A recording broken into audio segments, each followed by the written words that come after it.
Um bom dia na paz de nosso Senhor e Salvador Jesus Cristo. Eu quero fazer a leitura do nosso devocional, uma mesma leitura que nós fizemos no devocional anterior. Está em Mateus capítulo 7, versículo 15 até o verso de número 23. Diz assim a palavra: Acautelai-vos, porém, dos falsos profetas que vêm até vós disfarçados em ovelhas, mas interiormente são lobos devoradores. Pelos seus frutos os conhecereis. Colhem-se uvas dos espinheiros, ou figo dos abrolhos? Do mesmo modo, toda árvore boa produz bons frutos, e toda árvore má produz frutos maus. Não pode a árvore boa produzir bons frutos, e nem a árvore má produzir frutos bons. Toda árvore que não dá bom fruto é cortada e lançada no fogo. Portanto, pelos seus frutos os conhecereis. Nem todo o que me diz Senhor, Senhor, entrará no reino dos céus, mas aquele que faz a vontade de meu Pai que está nos céus. Muitos me dirão naquele dia: Senhor, Senhor, não profetizamos nós em teu nome não expulsamos demônios, em teu nome não fizemos muitos milagres? Então lhes direi abertamente: nunca vos conheci. Apartai-vos de mim, vós que praticais a iniquidade. Olha, nós falamos ontem que nós precisamos tomar muito cuidado, acautelar muito com os falsos profetas, com falsos ensinadores, com pessoas que, se dizendo cristãs, na verdade, elas estão tirando proveito da fé. Existe muita gente negociando a fé. Existe muita gente que a visão da igreja, a visão de ministério de igreja, não é nada mais do que uma oportunidade financeira na vida. Infelizmente, as pessoas criticam os evangélicos, mas existem pontos que as pessoas estão criticando, que estão vendo alguma coisa que está fora do seu lugar e está fora da normalidade. Agora, nós não podemos ser ovelhas guiadas por condutores cegos. Nós não podemos deixar-nos levar em direção ou guiado por pastores e líderes que realmente não têm uma consciência sã, sadia, saudável acerca do reino de Deus. Nós fazemos parte do reino de Deus, nós fomos comprados por preço, nós fomos comprados pelo sangue de Jesus.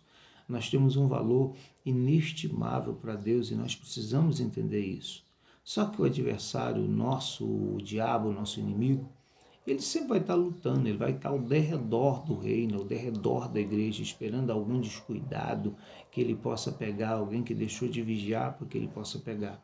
E uma das formas que Satanás mais usa para fazer esse tipo de coisa é justamente os falsos ensinos. Olha, tem muita gente que preocupa com o pecado da carne. Olha, tudo bem, o pecado da carne ele deve ser evitado, mas ele não é a situação mais grave. Às vezes nós colocamos como a situação mais grave. A situação mais grave é o que nós aprendemos e como nós aprendemos. Porque o que nós aprendemos e como aprendemos pode nos afastar completamente de Deus ou nos criar uma falsificação que nós estamos na presença de Deus, na verdade nós não estamos. Mas como eu vou identificar um falso profeta? A Bíblia diz que nós conhecemos a árvore pelo seu fruto. Dá para perceber as intenções das pessoas. Dá para perceber que se a gente for um pouco sagaz, um pouco esperto, um pouco mais esperto, dá para a gente entender as intenções das pessoas que estão ao nosso redor. Um pouco de convívio, um pouco de conversa, a gente consegue perceber os frutos dessas árvores. A Bíblia diz que, de qualquer forma, os frutos, elas mostram quem são as árvores. Talvez a pessoa tenha um discurso muito bonito, talvez a pessoa tenha uma palavra muito bonita, tenha uma coisa que convença, e geralmente uma das coisas que nós vamos tomar cuidado é porque Deus não está preocupado em me agradar e te agradar. Ele não está preocupado em nos agradar. É nós que precisamos agradar a Deus e agradar de Deus. Deus não vai dirigir palavras que só enchem meu ego, só me fazem sentir lá em cima. Não. Deus ele vai usar palavras, ele vai falar coisas que nos corrigem, que nos colocam um pouco de pesar no coração pelas nossas vidas. Qual o tipo de mensagem que nós mais ouvimos hoje dentro do Evangelho? Mensagem de prosperidade financeira, mensagem de sucesso.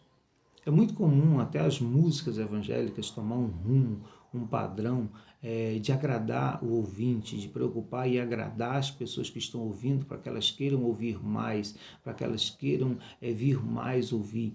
porque essas palavras, às vezes, elas são aquelas que massageiam o nosso ego. Estava ouvindo alguns hinos evangélicos e observando a letra deles. É um tal de: quem te humilhou hoje, amanhã vai ter que te aplaudir, seu nome vai ser colocado no outdoor, engrandecimento, um dia você vai estar no palco, as pessoas vão ter que estar lá embaixo, você vai estar lá em cima. Eu não sei até que ponto esse tipo de mensagem ela realmente tem o seu efeito. Por quê?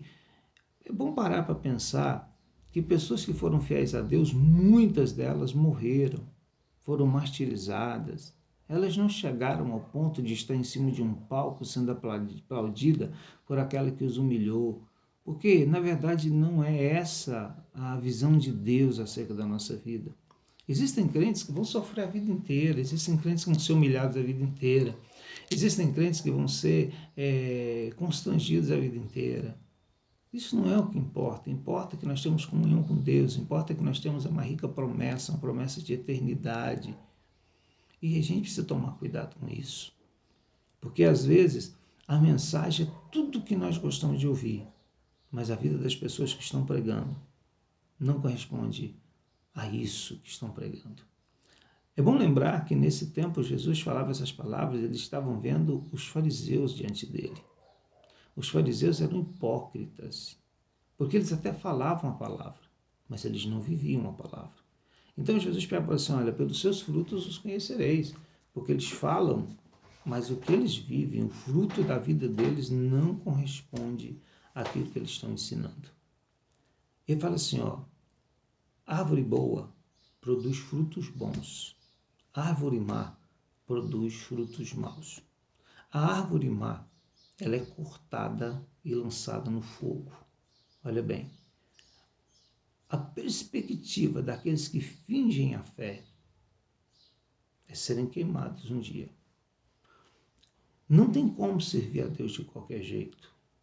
Ainda que a mensagem atual, a neomensagem de hoje, ela promova um estímulo às pessoas a se acomodarem na obediência à palavra de Deus, ainda que a mensagem maciça que é divulgada em mídia e é pregada, e infelizmente até pregadores que são mais conservadores vão adotando esse tipo de mensagem porque o povo gosta de ouvir esse tipo de mensagem, porque esse tipo de mensagem junta multidões.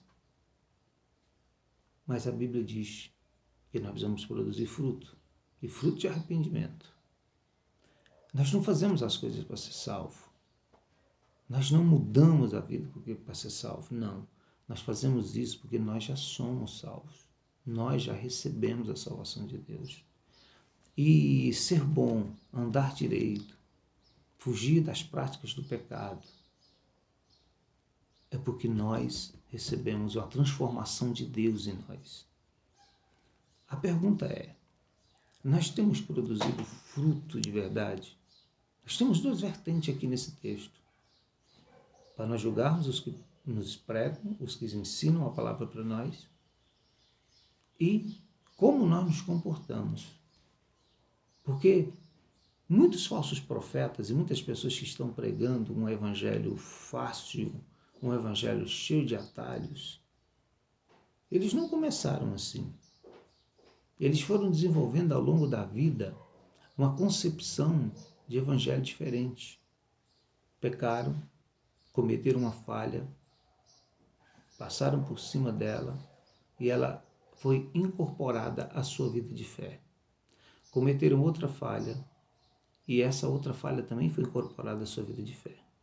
Chegou ao ponto que chegaram a uma conclusão, que tudo pode, que nós já somos salvos e que não tem problema mais nenhum essas coisas, porque a morte de Jesus, o sacrifício, cobriu todas as nossas falhas, então tudo que nós cometer está tudo bem.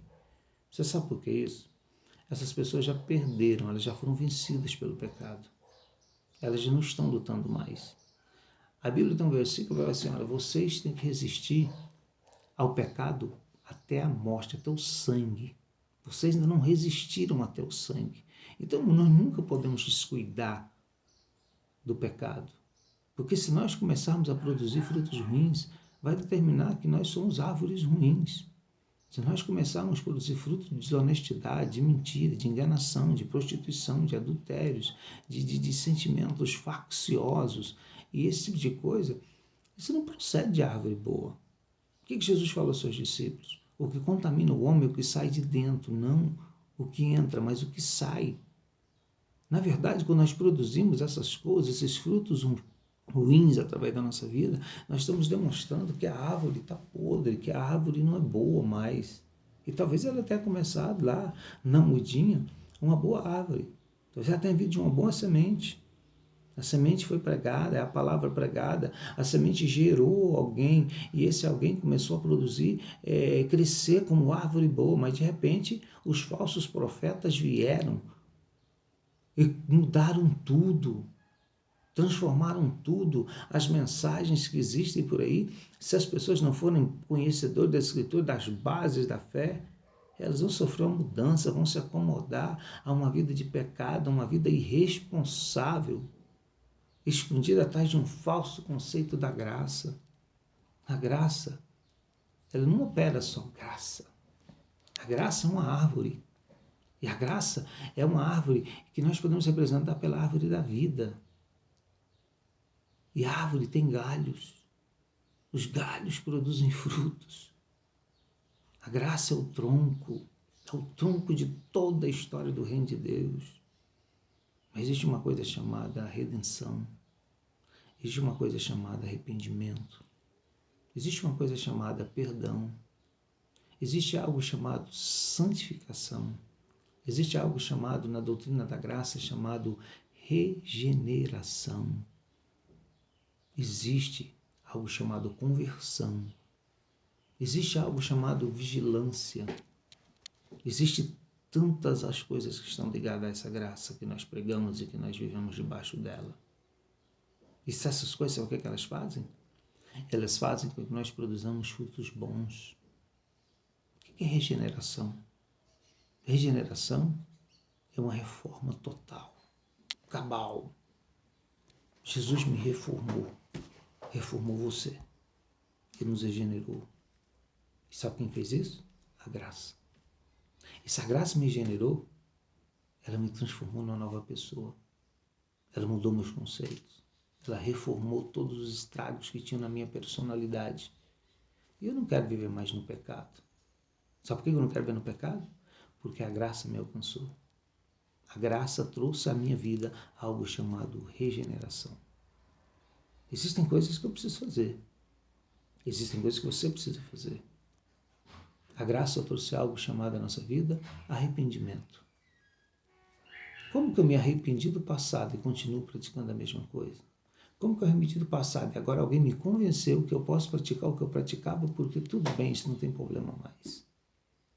Cadê o arrependimento? Ele foi jogado por fora. E agora eu já estou vivendo com as mesmas formas de pecado do passado. Eu estou vivendo como o cão que come o vômito, como a porca que volta o despojadouro de lama depois de lavada.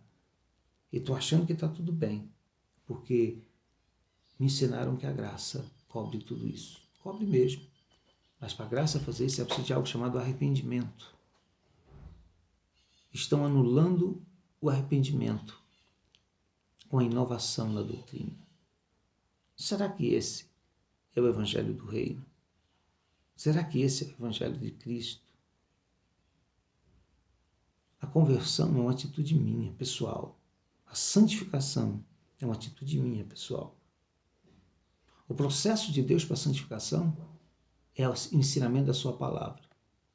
Mas a santificação, ela é uma atitude pessoal. Jesus falou que se santificai-vos, arrependei-vos, convertei-vos. Esse vós depois dá a ideia que é uma atitude pessoal, que nós precisamos decidir fazer isso, que nós vamos ser melhor. Eu quero te falar uma coisa, cuidado com quem você está ouvindo, quem está te orientando, quem está pregando o Evangelho para você. Talvez você não esteja ouvindo o Evangelho do Reino.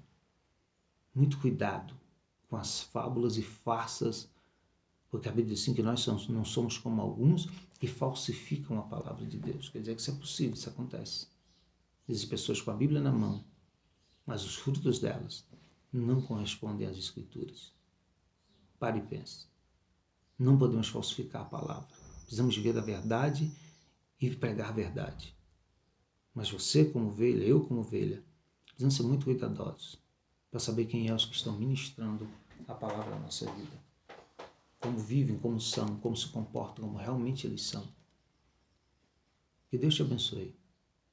Entenda que os nossos frutos correspondem a árvores que somos. Se você tem produzido bons frutos, boa árvore tu és. Mas se os seus frutos não são bons, é porque a árvore não é boa. E a árvore que não é boa vai ser cortada e lançada no fogo. Que Deus abençoe você, em nome de Jesus.